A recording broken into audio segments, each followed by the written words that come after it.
안녕하세요. 서지동 목사입니다. 오늘은 시편 36편을 함께 살펴보도록 하겠습니다. 먼저 말씀을 제가 읽겠습니다.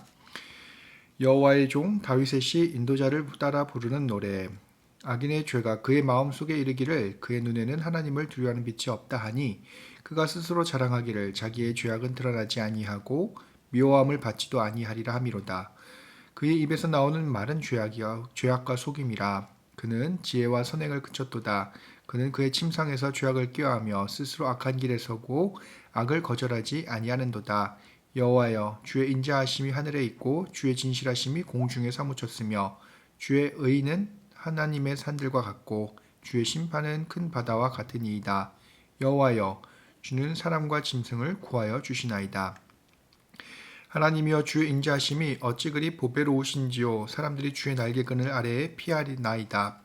그들이 주의 집에 있는 살찐 것으로 풍족할 것이라. 주께서 주의 복락의 강물을 마시게 하시리이다.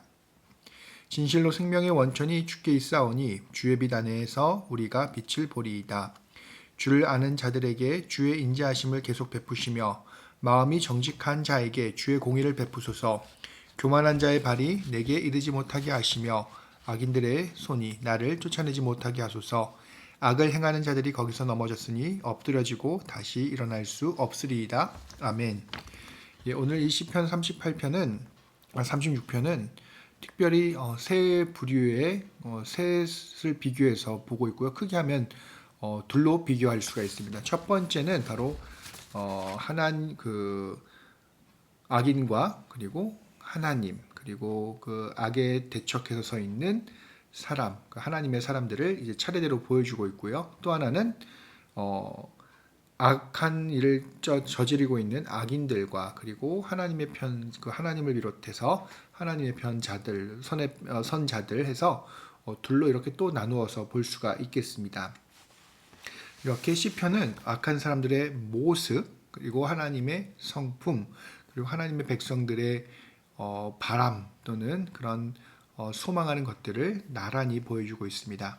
이것에 비교해서 볼 때 우리는 과연 어느 자리에 서 있는가, 이 시편을 통해서도 또한 살펴볼 수 있습니다. 먼저 시편 1절에서 4절을 함께 읽어보도록 하겠습니다. 제가 읽겠습니다. 악인의 죄가 그의 마음속으로 이르기를 그의 눈에는 하나님을 두려워하는 빛이 없다 하니 그가 스스로 자랑하기를 자기의 죄악은 드러나지 아니하고 미워함을 받지도 아니하리라 함이로다. 그의 입에서 나오는 말은 죄악과 속임이라. 그는 지혜와 선행을 그쳤도다. 그는 그의 침상에서 죄악을 꾀하며 스스로 악한 길에 서고 악을 거절하지 아니하는도다. 여기서 보시면 악인이 어떤 모습을 갖고 있는지 자세하게 설명하고 있습니다. 하나님을 두려워하지 않는 것이 가장 첫 번째 모습이죠. 악은 다른 멀리인 것이 아닙니다. 바로 하나님을 두려워하지 않음. 이 말은 다르게 표현하면 무엇이냐면 하나님의 통치를 받지 않는 것이죠. 하나님을 경외하지 않는 것이죠. 두 번째, 또한 그런 것들 때문에 자기의 죄악은 드러나지 않는다. 그리고 미워함을 받지 않는다라고 얘기합니다. 그리고 거짓과 지혜를 찾지 않고 선한 일을 하지 않고 악을 생각하고 악을 거부하지 않는 모습, 이것이 전형적인 악인의 모습인데, 여기서 특별하게 아까 제가 처음에 말씀드렸던 악인의 모습, 하나님을 경외하지 않는 모습에 이어져서 또 하나 중요한 악의 특징을 이렇게 말하고 있는데요. 뭐냐면 자랑하는 것, 자기의 죄악은 드러나지 않아서 미워함을 받지 않는다는 거예요. 이것은 무엇이냐면 사회적인 관계 속에서 어떻게 이 악인이 행동하고 있는지를 보여주는 것이고요. 자기는 분명히 이런 모든 행동들은 사회, 그러니까 우리가 살고 있는 공동체를 무너뜨릴 수 있을 만한 그런 죄들인데, 그 죄로 인해 자기가 미워함을 받지 않는다는 당당함을 가진 것들이, 그 당당함을 가진 존재들이 바로 악인들이라는 것이죠. 근데 이 죄악의 면면들을 보시면 악인에게선 결코 생명력이 있을 수가 없습니다. 오히려 공동체를 죽이는 것이, 그리고 모든 것을 파괴하는 것이 바로 악인들의 특징입니다. 결과로서 드러나게 되는 거죠. 본인들은 이렇게 해서 살아간다고 하지만 그들의 행동 때문에 고통을 받는 것은 바로 이제 공동체가 될 수밖에 없다는 것을 1절에서 4절까지 보여주고 있습니다. 그 다음 이제 5절과 9절을 제가 읽겠습니다. 여호와여 주의 인자하심이 하늘에 있고 주의 진실하심이 공중에 사무쳤으며 주의 의는 하나님의 산들과 같고 주의 심판은 큰 바다와 같으니이다. 여호와여 주는 사람과 짐승을 구하여 주시나이다. 하나님이여 주의 인자하심이 어찌 그리 보배로우신지요. 사람들이 주의 날개 그늘 아래에 피하나이다. 그들이 주의 집에 있는 살찐 것으로 풍족할 것이라. 주께서 주의 복락의 강물을 마시게 하시리이다. 진실로 생명의 원천이 주께 있사오니 주의 비단에서 우리가 빛을 보리이다. 여기서는 이제 하나님이 어떤 성품을 갖고 계신 분인지를 분명하게 설명하고 있습니다. 하나님께는 인자와 진실함이 있다고 하고요. 악인과는 다르게 주께는 감출 것이 없다라고 표현합니다. 악인은 감추어진다라고 얘기하지만 하나님은 드러난다 말씀하십니다. 하나님의 선하심은 단순히 사람들에게만 머무는 것이 아닙니다. 그의 백성에게만 머무는 것이 아니라 온 피조물에게 미친다라고 얘기합니다. 하나님께서는 분명히 자신이 창조하신 모든 피조물들을 사랑하시는 분이라는 것들을 여기서 설명을 하고 있습니다. 그리고 하나님께서 그의 백성에게는 복락의 강물을 선물한다라고 선언하고 있습니다. 이것은 하나님의 통치의 결과, 하나님께서 이 세상을 왕으로서 다스렸을 때에 일어나게 되는 결과를 의미하고요. 그 양상은 10절에서 설명하고 있습니다. 10절 제가 한번 다시 읽어보겠습니다. 주를 아는 자들에게 주의 인자하심을 계속 베푸시며 마음이 정직한 자에게 주의 공의를 베푸소서. 이렇게 얘기하고 있죠. 하나님께서 통치하시는 양상들은 인자하심 그리고 공의를 베푸심에 있다라고 할 수가 있습니다. 그리고 또한 10절에서 고백하고 있듯이 이 모습들 이것들은 하나님의 백성들이 기대해야 할 모습입니다. 근데 여러분 앞서서 악인들의 모습과 그리고 하나님께서 지니신 그 성품들을 비교해 보면 분명하게 대조가 됩니다. 악인들은 이제 생명을 죽이고 공동체를 파괴하지만 하나님의 통치의 결과, 하나님의 성품 가운데는 공의와 이제 사랑이 있기 때문에 바로 이제 공동체를 살리는 그런 근원적인 힘이 하나님께 있다는 것을 이제 우리가 알 수가 있습니다. 우리 그리스도인들이 하나님의 성품에 대해서 닮아야 할 것들이 정말 여기서 분명하게 보여지는데요. 그것은 바로 공동체를 살리는 성품을 지니는 것입니다.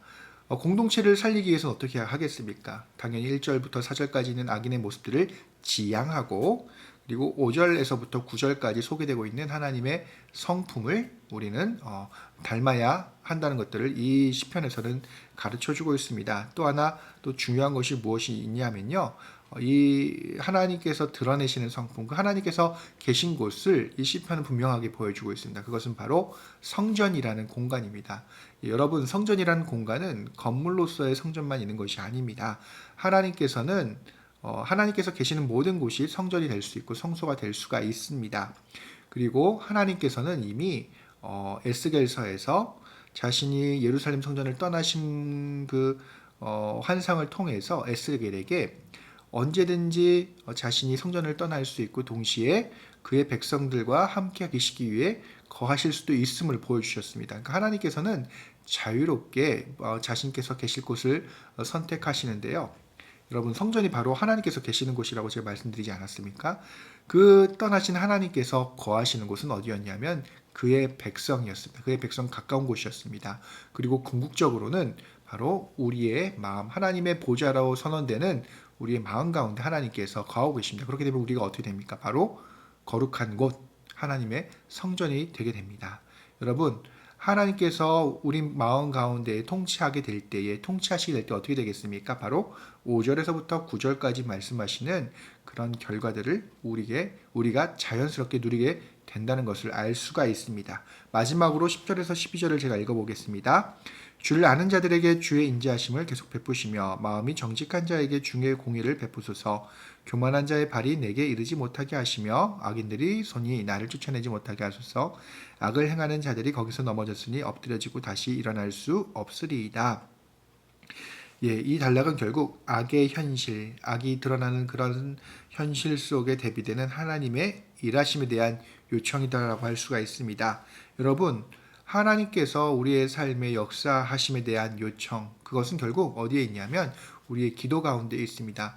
우리의 공동체를 위해서 우리에게 정말 필요한 것.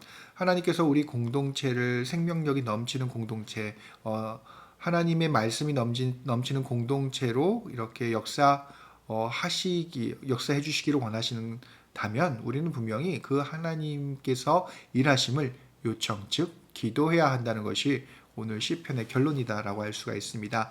우리가 이 시편을 통해 보는 것은 분명합니다. 악인의 길을 지향해야 하고 하나님의 성품을 닮아야 합니다. 또한 그런 공동체를 살리는 하나님의 성품이 우리 공동체 가운데에 넘치기를 위해서 또한 우리는 기도해야 할 것입니다.